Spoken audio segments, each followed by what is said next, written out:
This is called Wooden Engine.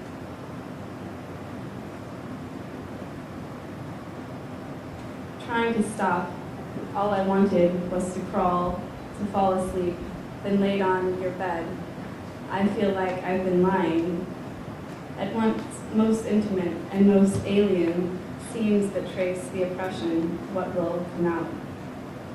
Blurred boundary, a physical one, to a point, and my subsequent foray places it in a different place on the continuum of relating.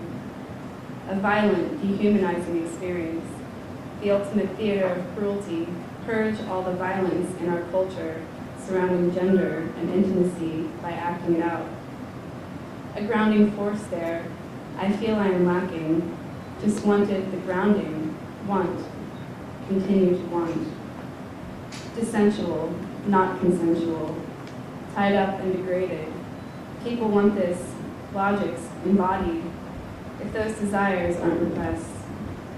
Deny or understand how that makes it complicated, imagining new possibilities that account for distance, for pain, for yearning and absence. I harbor monsters, this boundary, a limit contested and crossed, withholding of that desire. Fully showing my hand, maybe this is too much, but I already miss you.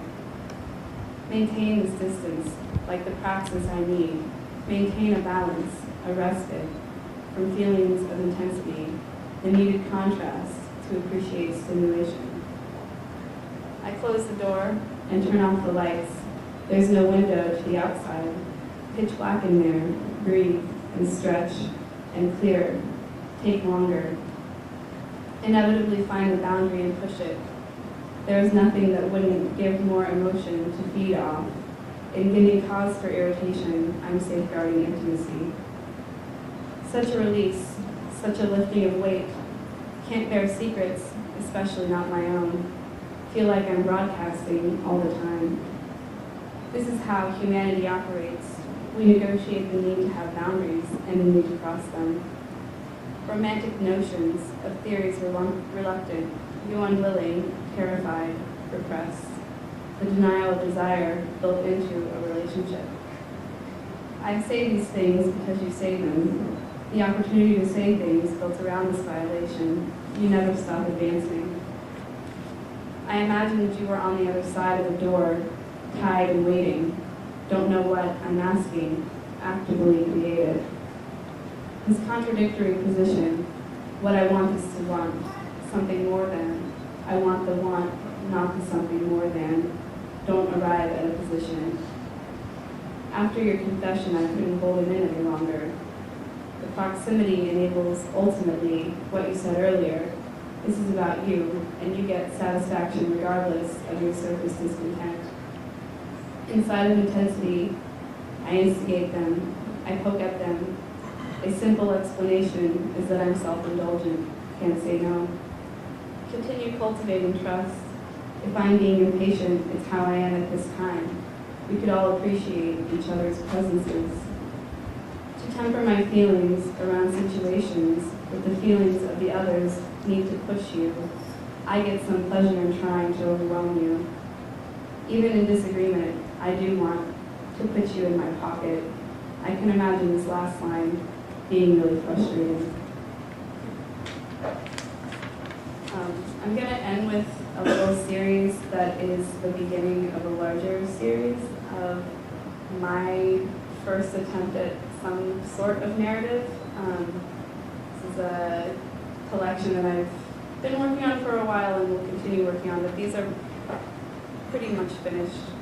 This is the first 6 poems of a story about a soldier who has returned from Iraq with no legs, and she's reintroduced to people that from her past, including her parents.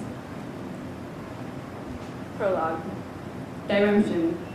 A violent separation, mother from child, heart from whole, self from help. A bond thought unbreakable, proves weak under duress. Severed from our only known solace, we must wander perpetually through enemy territory. The nation. Today we collectively mourn the loss of some of our nation's greatest resources.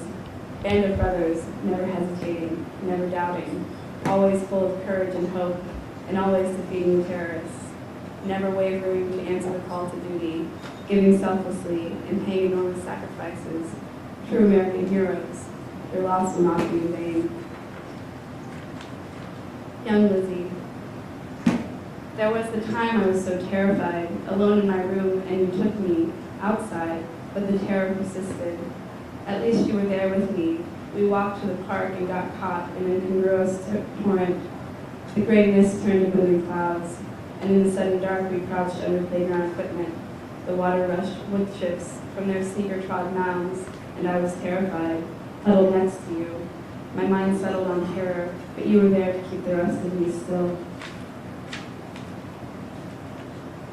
Rebecca. White heat hangs between unfinished legs, a wet net. Heavy, restless air rests on shoulders and back.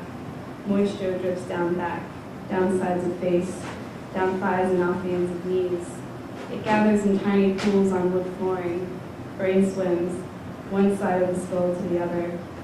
Out the window, Grandpa with a water hose stares into white azalea bushes. Eyes glance to the clock, and another white tablet slips to lips. Digestive system, bloodstream, pain. Sink into sweat-drenched sheets. Nothing, nothing, no thing. Fingers reaching for an itch, but touching only the space, so present in its absence. But there is an ocean of endless white heat and moist back, fly back. Wet rainbow hangs between Grandpa and the azalea bushes. Tiny pools of hot air slide from face to endless ocean. Brain swims down and back, unfinished rest.